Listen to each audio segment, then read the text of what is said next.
This is my 2007 Yamaha Raptor 700. I paid 1,800 bucks for this thing, but it's got some sort of electrical issue where it runs temporarily, shuts down, and then it won't even turn over. I have no idea what's wrong with it. I'm particularly excited about this because this is the big bad Raptor 700. It's the fastest quad of all time. Raptor 700s are way faster than Banshees. It doesn't even matter how you build a Banshee, the Raptor 700 is always going to be faster. 450, just don't even try, and Quadzillas, you have to be kidding me. Temperamental electrical ghost issues can be a major pain in the ass. So can I get this thing running? Probably. Will there be suffering, throwing tools, and swearing at the top of my lungs? Definitely. Let's get into it. All right, there it is, guys. '07 Raptor 700. You can see it's got these sand paddle tires. They're worn down a little bit, so I'm not really sure if I'd be able to sell them on these rims. I'll most likely just take them off and replace them with some nice, like, regular dirt tires. It's got some really chintzy grips on it. Those are definitely going. I don't even know what the hell those things are. And these original bars, they look like they're a little bit bent. I'm probably going to replace those. Put some fat bars on there. It's got an ASV lever over here. That's pretty cool. We'll delete this park and brake. Oh, you already did. It's got an HMF exhaust. You can see the grab bar is a little scratched and bent up. Plastic's a little bit here. Nothing too bad though. And something I like on this, it's got the GYTR heel guards. I really like those. And it's also got the GYTR bumper.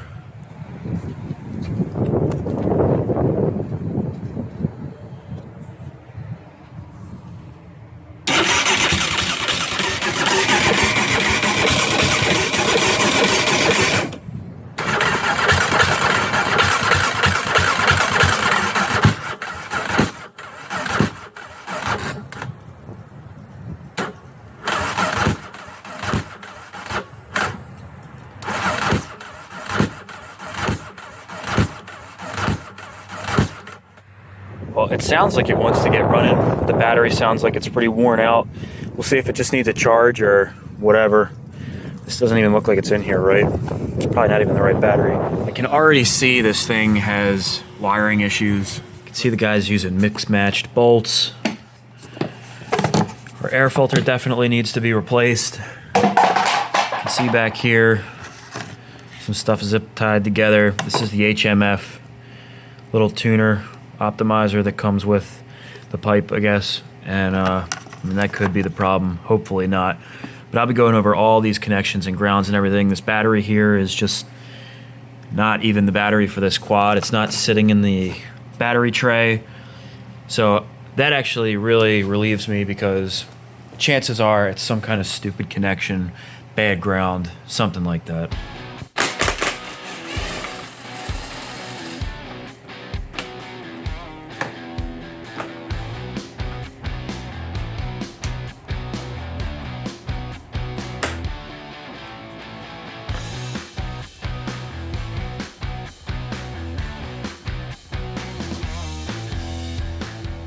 So now we can get a better look at what's going on under here. You can see this tray here that comes down. It's like an underside of the plastics. And what's kind of cool, found this under there. It's the breather for the gas cap. I can probably strip that black paint and polish that up and put a new hose on there. It was just kind of sitting under there. You can also see this grab bar is pretty twisted up. Bottom's all scratched up too from doing wheelies and stuff. But really the problem is with how twisted and bent this is. So I was thinking about bending this back straight. I'm probably going to try to do that. And if I can't, it's missing a bolt over here too, I'm just going to order a new grab bar because anything that's, even if it's functional, when things are twisted up and stuff, it just looks like crap. And especially because of the way this is, it was making the plastic sit kind of weird in the back. So I want everything to be flush and tucked in right. So I will see maybe if I heat this up or I don't know. That's bent pretty bad, and aluminum sometimes tough to bend. So without cracking it or making it look weird. So at this point I'm just going to go over everything, check all the bearings and everything, see if anything is loose and wiggling, and that way I can make a parts list and get the parts ordered. And in the meantime, once I've done that, I'm going to go over the wiring harness and see if I can get this thing running correctly. And also, while I have the plastics off, I'm going to take the gas tank off and I'm going to adjust the valves because it's fairly simple to do. And with everything off, I might as well do it anyway. Even if they're in spec, it's always good to check. Otherwise, let me take you to the computer and I'll show you what parts I'm gonna be ordering. So I'm here in my eBay store. This is where I buy a lot of my parts. I'm just gonna run down the list and show you the parts I bought so far for the Raptor. First thing here is a set of fat bars, the 28 millimeters. This is a cheapy part. You can see here the price is 24 bucks. With the shipping, it comes to about 28 bucks. I rolled a quad with these bars and they do hold up. This is a steering stem bushing. You know, in a lot of Yamahas, the Blasters, Banshees, Raptors, they all use the same setup. It's just a plastic bushing here. And a lot of times you'll get a little bit of play in your steering. It's very easy to replace. You can see right here is 23 bucks. And these here are the risers that convert steering stem to go from the stock 7/8 inch bars to the 1 1/8 inch bars. It was $9.21. I also decided that I am gonna get a new grab bar. For 48 bucks, I think it's worth getting the new bar. And then the last thing I bought from eBay is this battery. The battery that's in there currently doesn't even fit in the battery tray. There's a lot of electrical issues you can have just from simple things like putting the wrong battery in there. For 27 bucks, definitely worth it. Now I'll hop over to Motorsport. Tires I bought right here, they're R-Trax. This wasn't too bad. It came out to about 191 bucks, shipped to my house. And then here is the graphics kit that I bought. I think the color scheme is gonna be cool with the white plastics. And you can see here, there is some white incorporated into these graphics, so it'll go with the plastics. And then when I have the titanium bars and those little blue risers and the black wheels, I can kind of see it in my head. I think it'll look pretty cool. It'll be a nice color scheme. You can see we're at 366.48. I paid $1,800 for the quad. Hopefully, if it's just a simple fix with the electric system or something with the valves, something that's not gonna cost me any money, it'll just be some time. We're looking at under 2,200 bucks for an '07 Raptor with a title. That's still a good deal, and I'll be able to make a good amount of money off of this if I can keep the price as low as it is right now. You know it's gonna be good when the box is this big.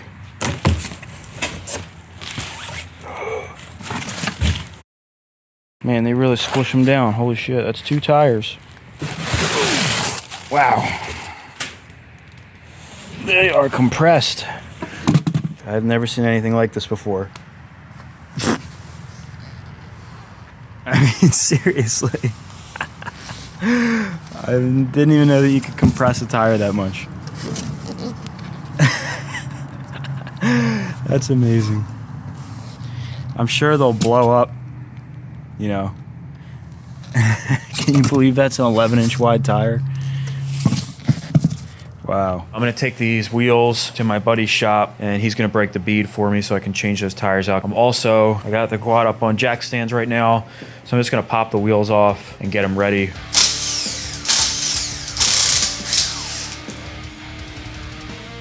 So as I'm setting up here, I just noticed, if you see this boot for the intake, it's hanging off of the filter box. Just little stuff like that makes me wonder, you know, how well the previous owner took care of this quad. Something like that can make a quad run weird when you bring in dirt particles and stuff, which may be why the throttle position sensor is broken in the first place. So let's set up here and we'll test our throttle position sensor. All right, so our throttle position sensor is right here.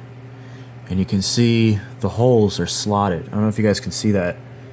They're elongated holes, and it's so that you can take that whole thing and twist it left and right. That's actually how you adjust it.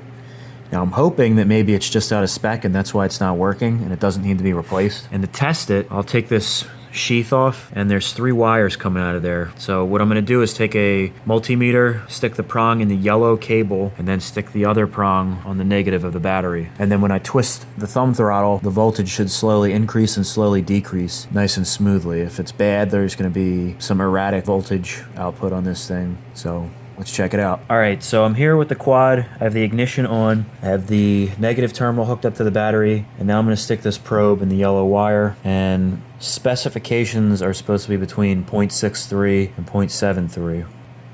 So you can see it's in spec, 0.68. And now I'm just gonna slowly open up the throttle. And it looks pretty smooth. I think it's safe to say that the throttle position sensor is okay. But that's why we're checking this, because we would have gone and, you know, blasted like 200 bucks on one of these things and it would have been a waste of time. But the bad news is I still don't know what the heck is wrong with this thing. So I think I'm just gonna start going through this wire harness, pull all this stuff apart, make sure that all these grounds are good, just kind of go over everything, check my connections. Let's start with the simplest stuff first. And until my new battery comes, I'm just gonna use this and we'll see if we can get it fired up.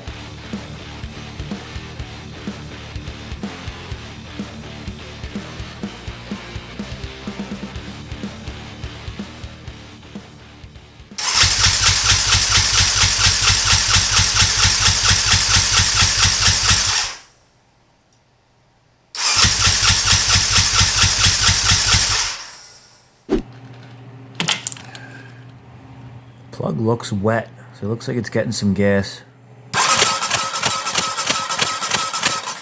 So you can see it's sparking pretty good.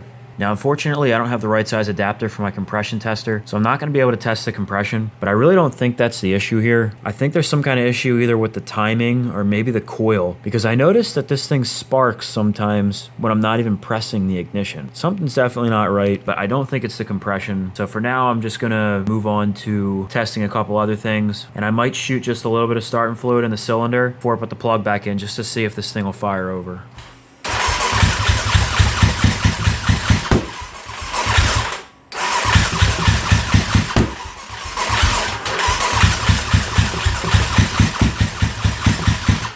So this quad's not even firing with a shot of starting fluid. So that tells me that there's something wrong with the timing on this quad or the ignition, because it's definitely getting fuel and I'm 99% sure it's got good compression. So it's time to start digging into this electrical system a little further and check the timing. Just got back from AutoZone and they had the right plug. The plug I'm running is a CR8E by NGK.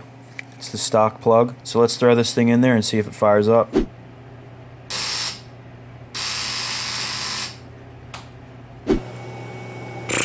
12%.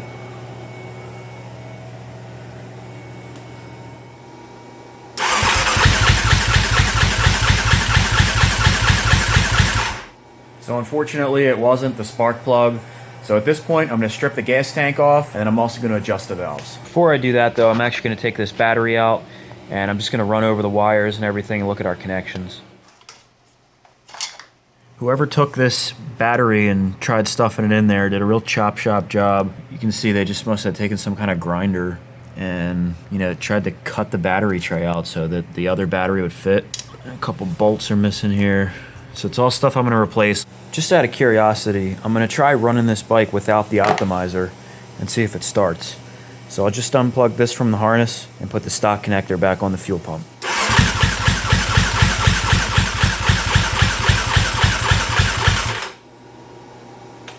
Well, it was worth a shot. Looks like I'm going to take this tank and battery back out. All right, guys, so I've been out here tinkering with this thing for a little bit now today. I think I've just about had it for the day at least. And I did find one thing that was a little concerning and could be the problem.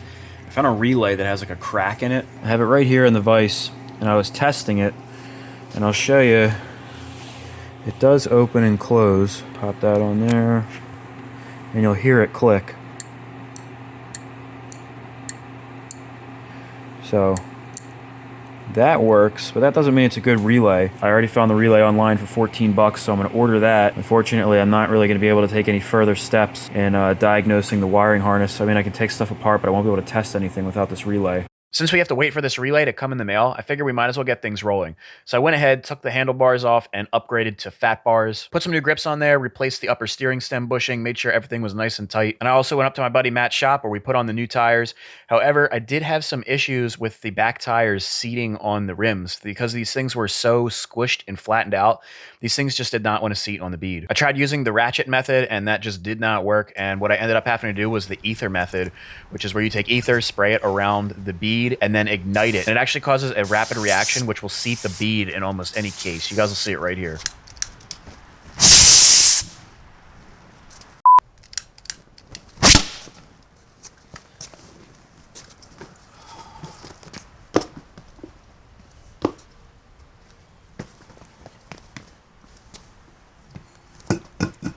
I also discovered that a number of the studs on the hubs were jimmied up. It looked like the guy had used the incorrect bolt pattern and just forced them on and totally trashed the threads. Luckily, I was able to save them by taking a die and running over the threads. You guys are probably starting to notice that there's a number of parts that were not on my parts list, and yes, this is turning into a more expensive project. Such is life with anything you do in the garage. I do like the tread pattern on these.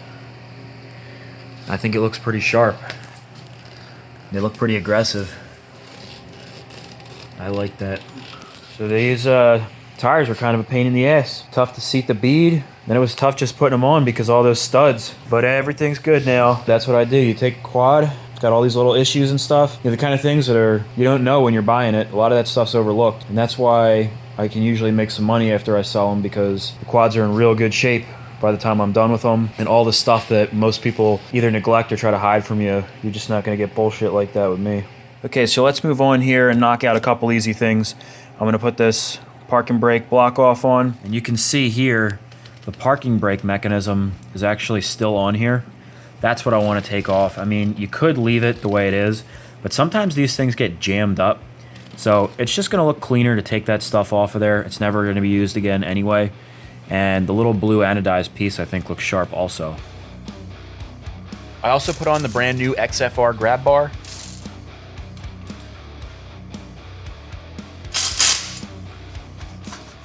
And I installed a reverse switch fix kit. If you own a Raptor 700 or a 660, you know about this issue where the twist style lockouts would snap off. It was just a flimsy design from Yamaha, and it almost was a matter of when, not if these things were gonna break. So these plates that you bolt on the bottom make it so that they're indestructible.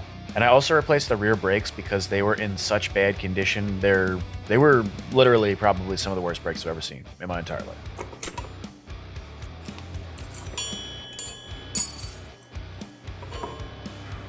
Holy crap, these things are wasted. I don't think I've ever seen brakes in such bad shape. This is just metal. And the metal's actually worn down. Holy shit. Worst brakes I've ever seen.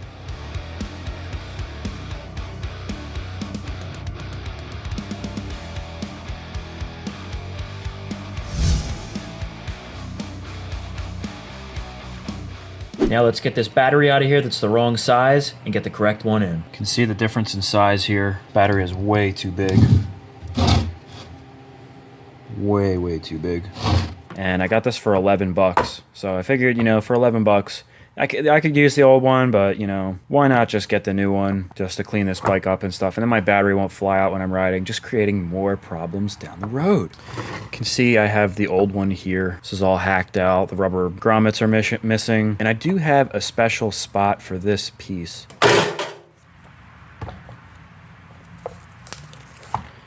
That right there just makes it all worth it.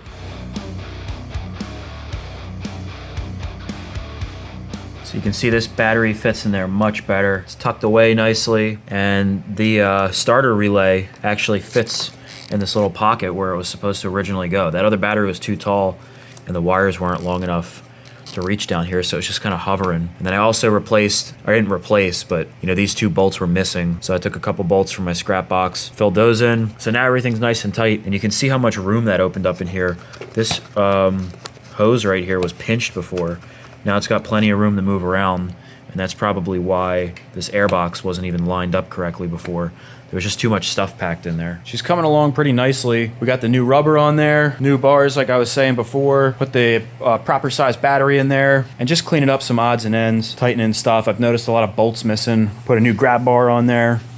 Back here, I noticed another bolt missing, stuff like that. You know, I have a new air filter that's coming. That thing's just taking forever because it's coming from China. And really, the last things to do are to adjust these valves and put the graphics on the plastics. Then change the oil and oil filter. And other than that, I think that's it. Oh, and I gotta put the new relay in back here, which I just haven't touched because I want to do the valves before I even tinker with, you know, any of the electronic stuff at this point. So this isn't gonna be too tough. These are a little bit more simple than the 450s. You can actually adjust the valves. It has a tappet system, and you don't have to put new shims or anything like that. You can see the inspection windows here, up top here, and then in the front here, and then we pop out this big bolt here and this one here, and that way we can line up our timing, make sure that everything is in spec. Got my trusty laptop right here, so I'll be bringing up my PDF manual. Always a good idea to have a manual on hand if you're gonna be doing work like this, even if you're well-rounded with motors. Just good to know what specs you're supposed to be getting everything to, and just double checking everything.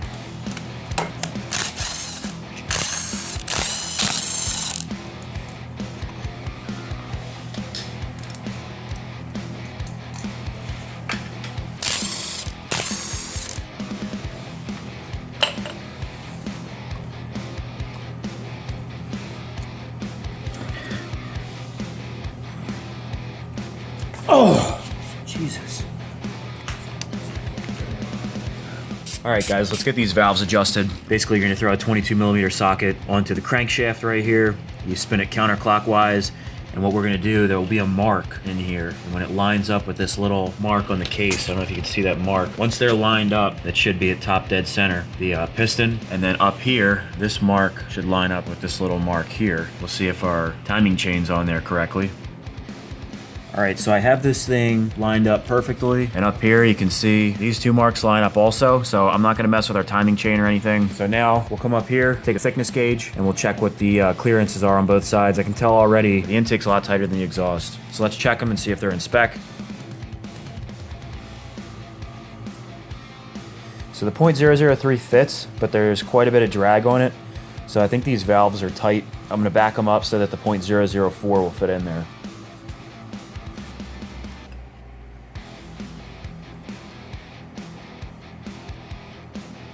All right, so our intake valves were out of spec. So let's check our exhaust valves and see how they are.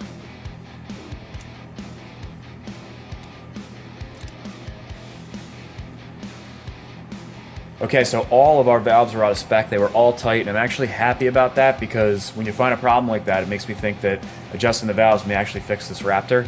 So we're gonna go ahead, throw all our covers back on. So let's throw these things on and throw the gas tank on and everything, and we'll see if this thing starts. One last thing, guys. I'm just gonna put this new relay in to replace the busted one from before.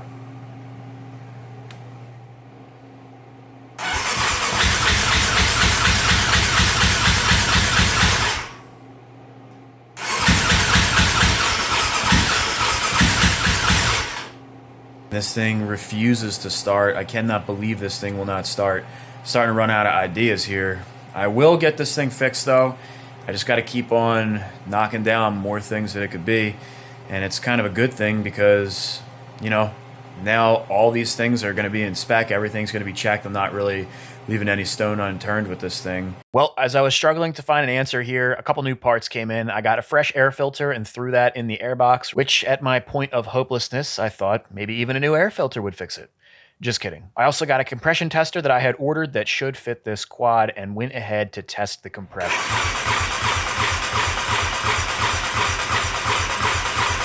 So 70 pounds of compression is basically the maximum amount of compression that is allotted, at least in the service manual, but it's still within spec. So this quad should be starting, especially with starting fluid.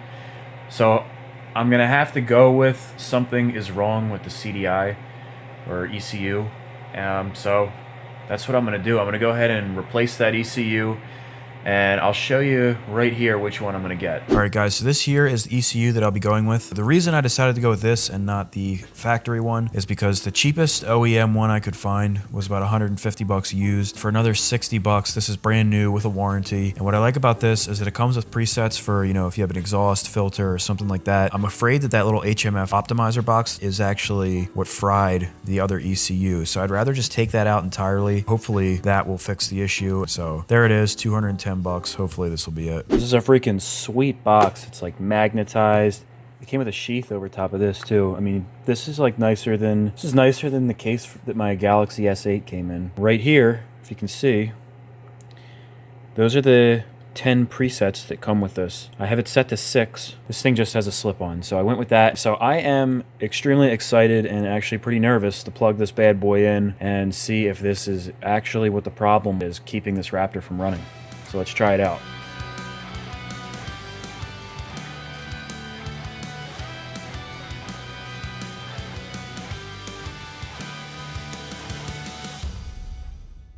I'm actually really nervous for this. Just want this to be over.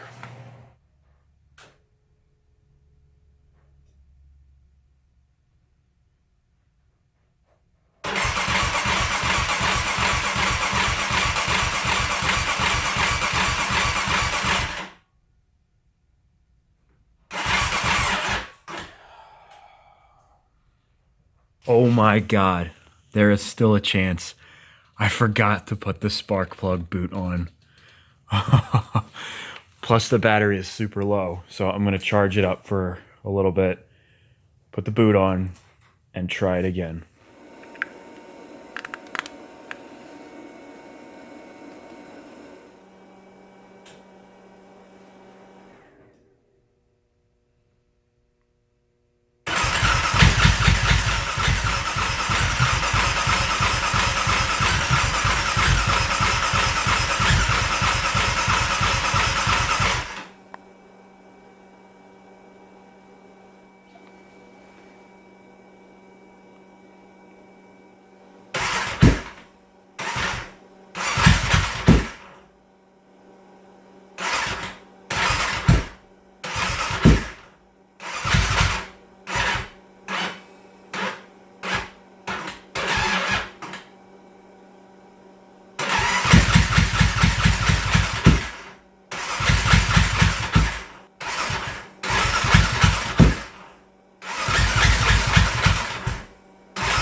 I do not know what the hell is wrong with this thing. I find it interesting that when I just peck at the starter button, it'll turn over a few times, like as if I'm holding the starter button, but I'm not holding the starter button.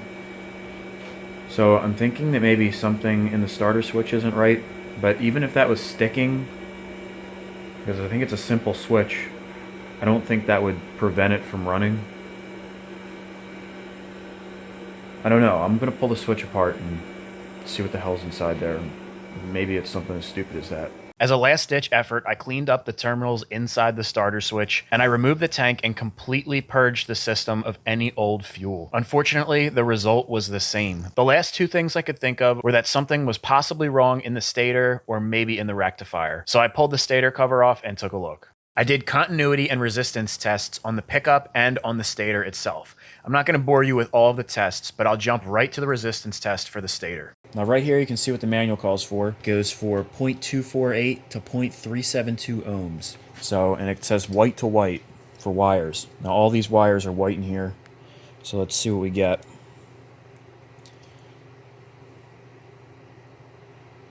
One 1.2, 1.1. Let's check this one. 1.2, 1.1. Let's check these. 1.3. Switch these around.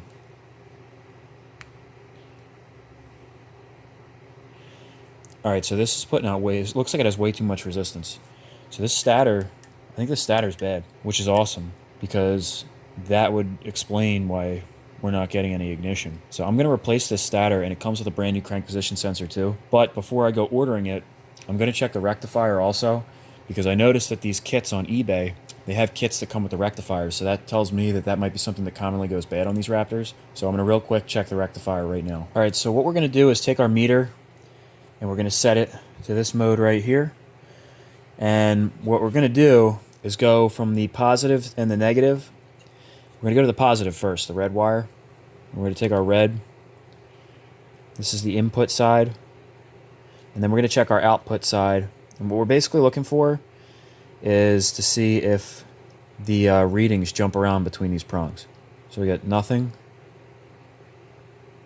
nothing, nothing. Now let's switch these prongs around. We'll put the negative up here. And now let's try this. We have 0.497, 0.504, 0.51, all pretty close. I don't see anything weird there. Now let's try the negative. 0, 0, 0. Switch these prongs. 0.5, 0.495, 0.506. So they're all close. I'm not getting like erratic readings or, you know, readings all over the place between those. So this is a good rectifier. It's pretty clear evidence to me that that stator is bad, which is awesome to me. I'm really excited about that because I'm going to order the stator, and I bet you this bike's going to start. I really have a good feeling about this. The stator just came in yesterday. Got it sitting right here. Came in late last night, and I didn't have time to do any work on it. So today I'm going to throw it in. This is the OEM. Here's the aftermarket. I'm just going to put it in there, and we'll cut to the chase and see if this thing starts. So I found something really cool, guys. When I put this thing back in our side cover, I noticed this grommet is way too big for this. If you look at them here side by side, this grommet is way too big. It's too deep, and it's too thick. And I really don't feel like sending this thing back, and I'm really irritated right now.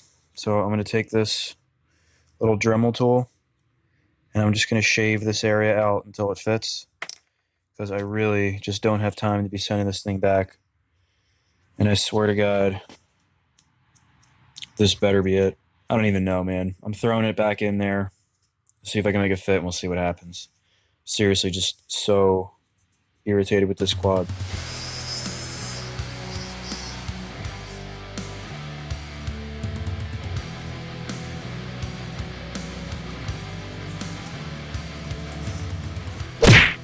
All right, so I got our grommet in here, but now this crankshaft position sensor doesn't fit. It has like these little shelves on the bottom, so you can't adjust it. It has to fit in there just right. Well, you can see it'll fit in one side, but it doesn't fit in the other side. Just put the other one in. So that one's locked in. Now this one won't fit. It's too wide. I do not recommend, even if this thing works, I do not recommend buying this. I'm going to shave the edges off of this just slightly, the two outer edges, and just a little bit on the inside so the bolts fit. So it'll be just right, even in the middle, and we'll bolt it in. You know, I'll be able to put this thing on here, but 90% of people that are putting this shit in aren't going to be able to, you know, modify these parts so they'll fit. And not to mention, nobody feels like doing this shit anyway because it takes forever. You don't know if it's going to fit right. You don't know if it's adjusted right. Just a pain in the ass. I love Project Raptor.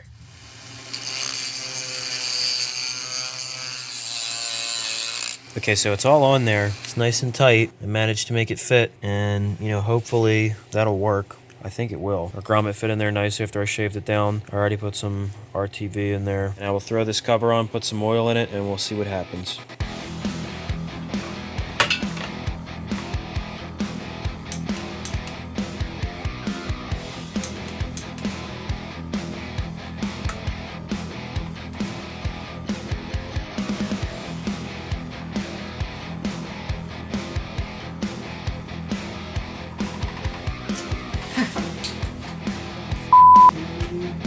I literally forgot to put the drain plug back in, and I spilled oil all over the floor.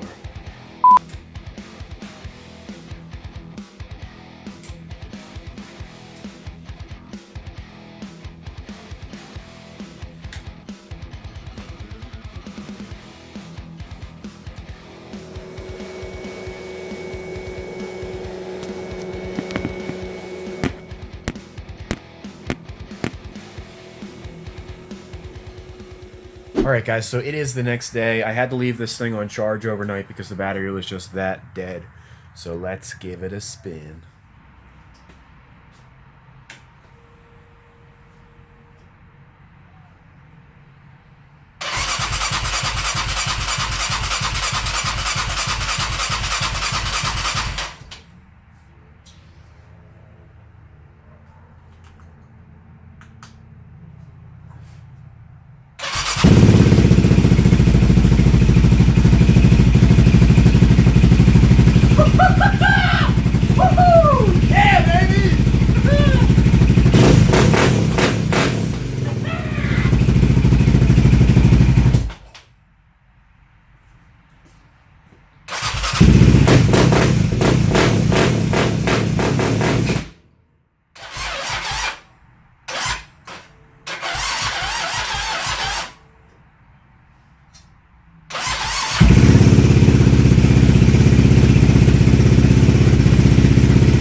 This is unbelievable. I seriously cannot believe that this is happening right now. This thing started, and I am just so goddamn happy right now. I can't even express how happy I am right now. I'm going to throw the original CDI on there and plug that HMF optimizer in and see if that CDI is okay, because then I can take back the aftermarket computer that I bought or sell the OEM one, whatever. The amount of work that I put into this thing and time and effort, it's like more than the Banshee. I mean, seriously, so I am stoked for this. Let's throw those computers on, the original computer on there, and see if it fires up too.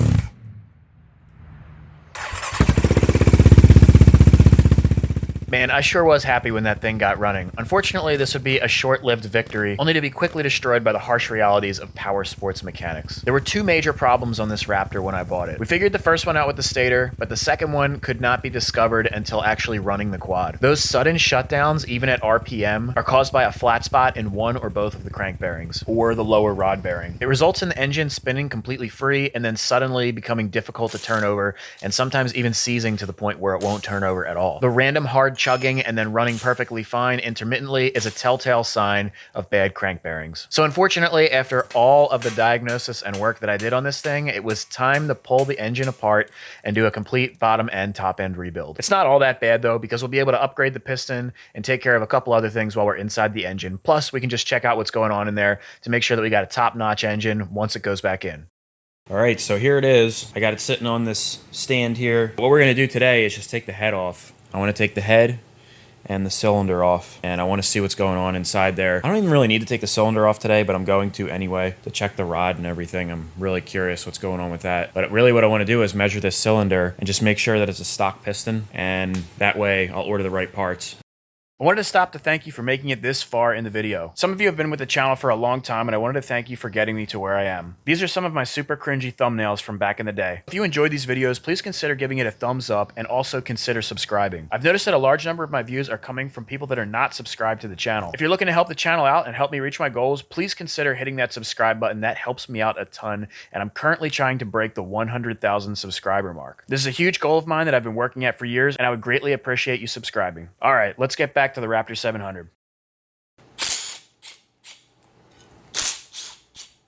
Before I move on here, guys, I just wanted to point something out. This oil line here that I just pulled off, you want to make sure you don't lose these little copper washers. There should be one on the top and the bottom of both. I noticed this one only had one on the top, so I wasn't really sure. You know, sometimes the way things are built is weird. There might not be, maybe there wasn't supposed to be one, but down here. So being the Street Fighter of mechanics, I have my trusty motorsport schematic, and you can see the oil line right here, and there's a washer on the top and bottom of both. So that is in fact missing.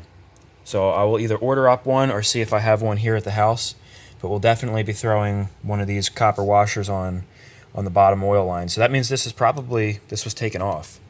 Somebody's probably been in this motor before.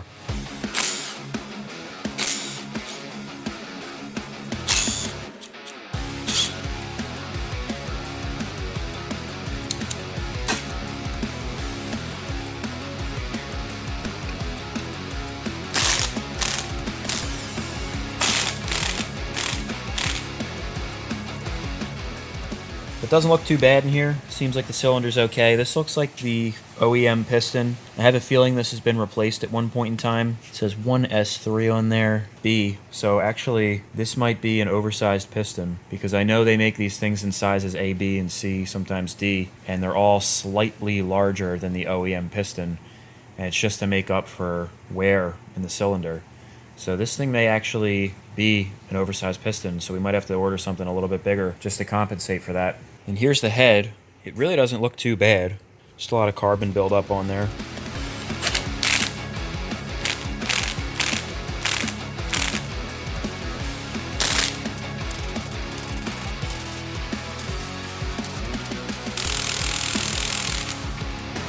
That's really bad. These bolts should not be that tight.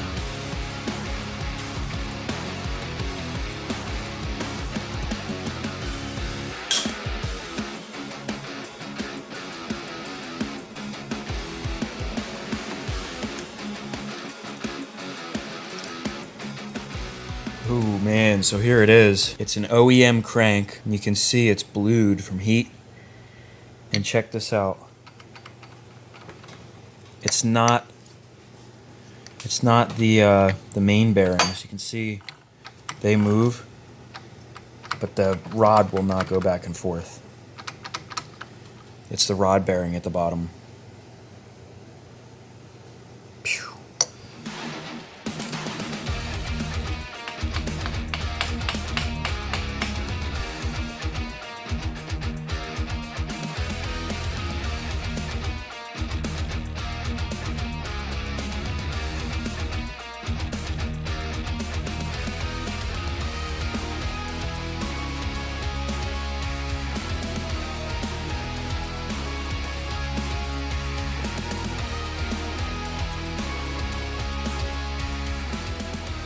So this thing was definitely taken apart before and kind of chop shop. This is like the original gasket probably, and instead of even peeling the shit off, you can see they just more than likely put a gasket sealer or RTV or something all over it And it looks like they tried to peel portions off because it wasn't even, these portions that are missing, they weren't even stuck to the clutch cover.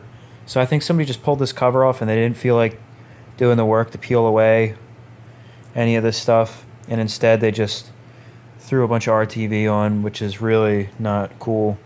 That's probably why all the bolts are really tight on this thing, like way too tight.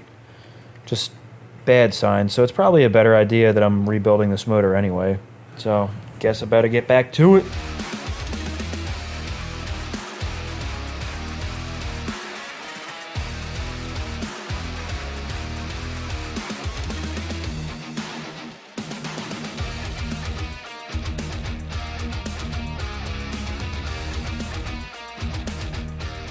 Here's the old crank here. This rod doesn't want to move at all. This bearing was just fine though. Here's our hot rods crank. This is what we're going to be putting in today. But what I want to do is throw this thing in the freezer, because when things freeze, the metal will actually contract. And then I'll heat up the case, and that should make it a lot easier to put this in. So what I'm going to do is throw that in the freezer, and while that's getting cold, we'll take out one of this main bearing in the other side of the case. And by the time we do that, we should be ready. This thing should be nice and cold. Heat up the other case and get the crank in. And it's just in time for our freshly baked cases to be done.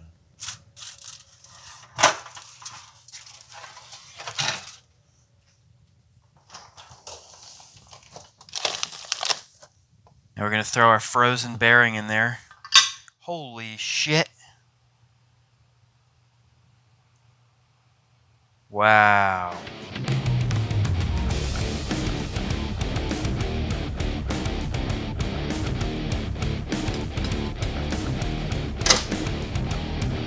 It's always nice to put things together and then realize you forgot to put something inside. Like both of the counterweights.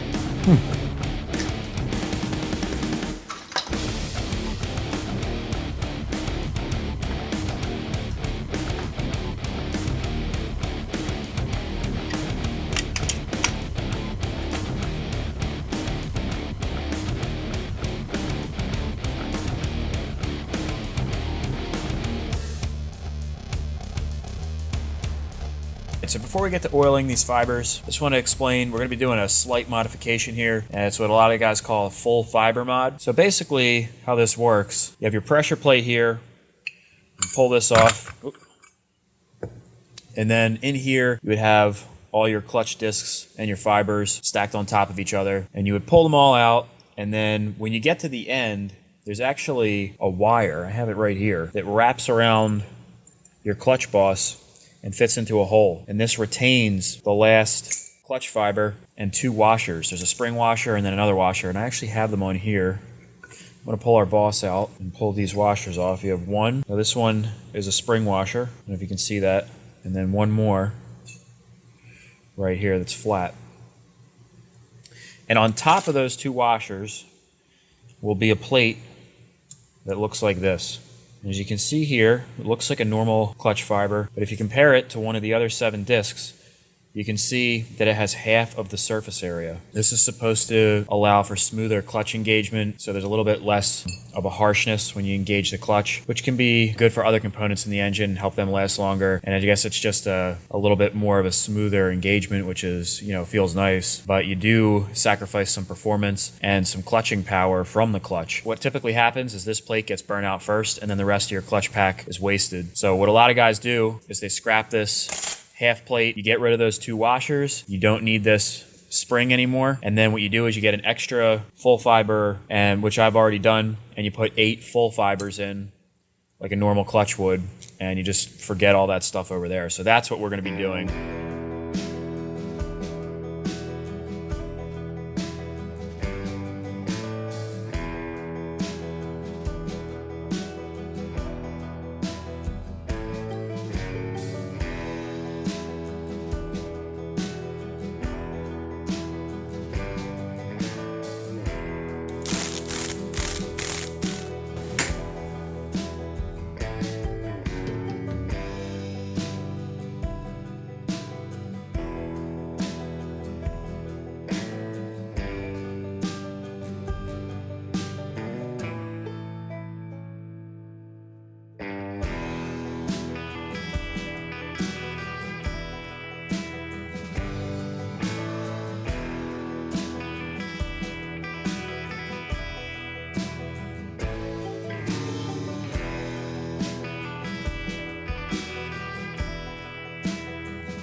All right, we are getting close here. The whole bottom end is together. Went together pretty smoothly. Got everything tightened up, torqued down. Over here I have all my cylinder and head parts and my new CP piston. I have to say, this is packaged very nicely.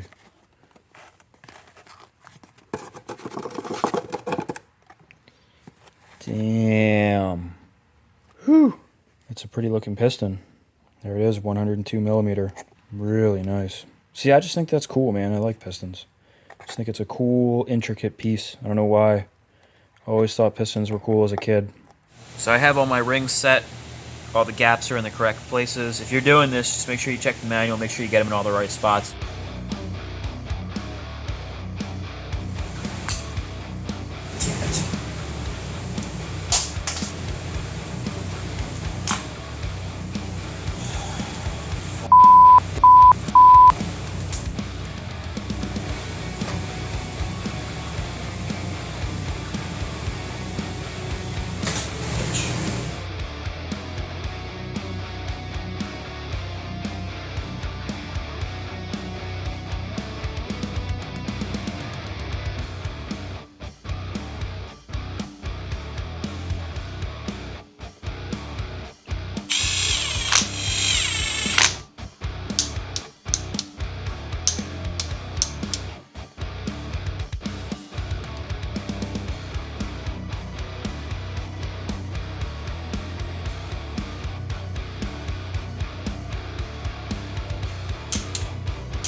Motor is 100% complete. All I gotta do is throw it in the frame now and get this thing back together. Shouldn't be too hard to do. I cannot wait to get this thing fired up.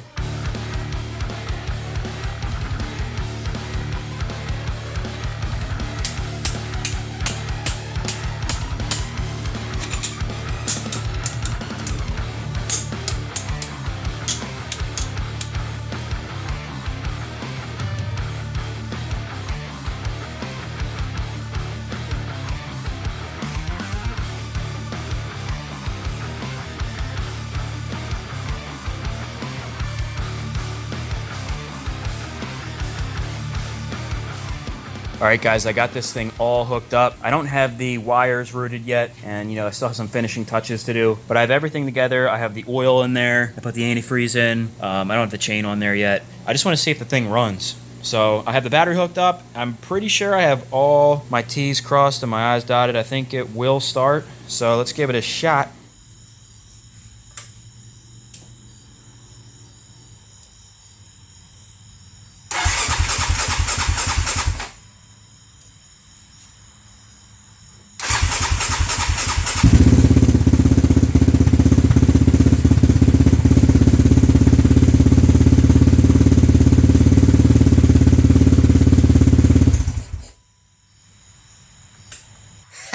I knew this thing would start. So that's an awesome sign right there. I'm going to call it there for tonight, guys, and I didn't want to leave it running because I'm going to put an hour meter on it. I want to see exactly how much time I get out of this motor. So basically everything's done. I just have to tidy up all those wires and everything and put the plastics on and put the shifter on, little odds and ends like that, and then I can ride this thing, man. So after that, I'm going to put a graphics kit on it, and that's going to be it. And I'm probably going to get skid plates for it too because where I ride, it's up in the coal mines, and the last thing I want to do is bust a hole in my case. That would really suck after all this work. And there's not even a plastic factory skid on this thing. So definitely going to get either a nice thick aluminum skid or one of those poly skids. I'm not really sure what I'm going to get yet.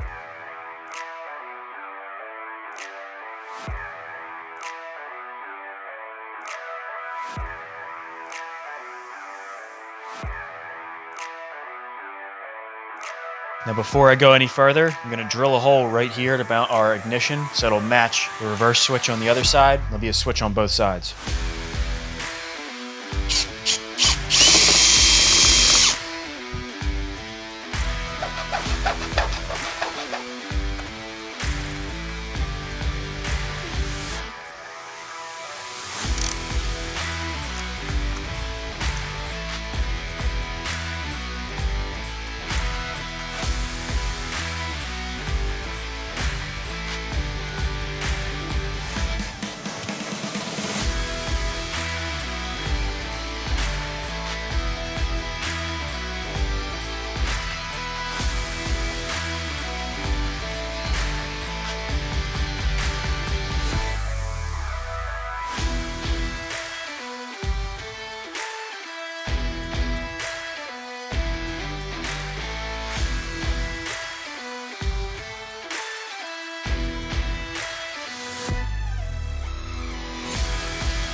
there she sits. So I'm just gonna kind of go over this thing real quick and show you some of the things I did that I didn't include in the videos. Probably right off the bat, you guys can see, I did change some of the colors here.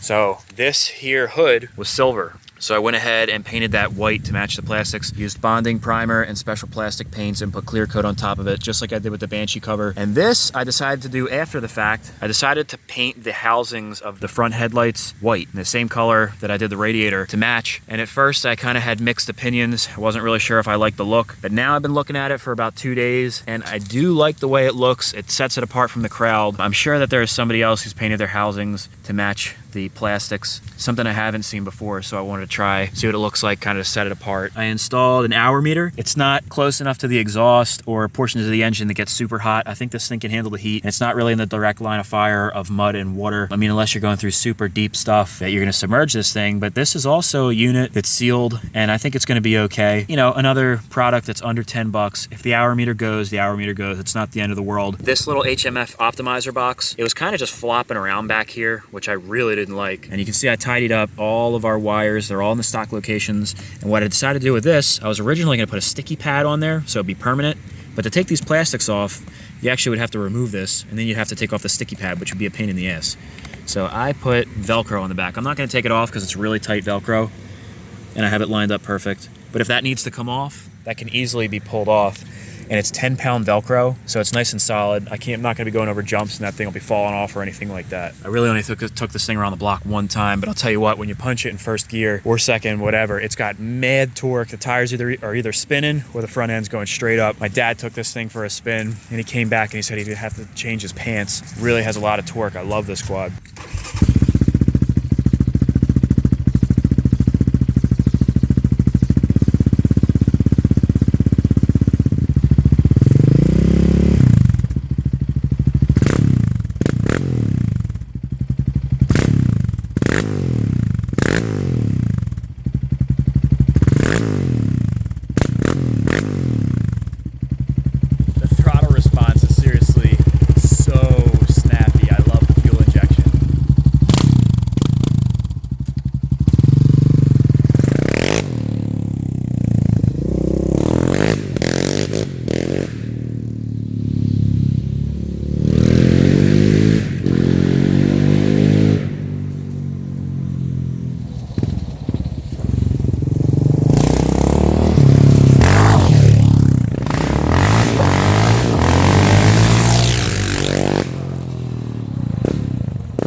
So only after about 1 million attempts, the Raptor was finally ready to hit the trails. There were a couple more finishing touches I added, such as a belly and a skid plate skid,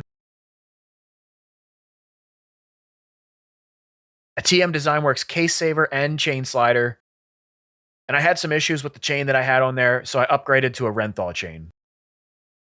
And last but not least, I put some Nerf bars on this thing. Now, I actually forgot that I even ordered these Nerf bars.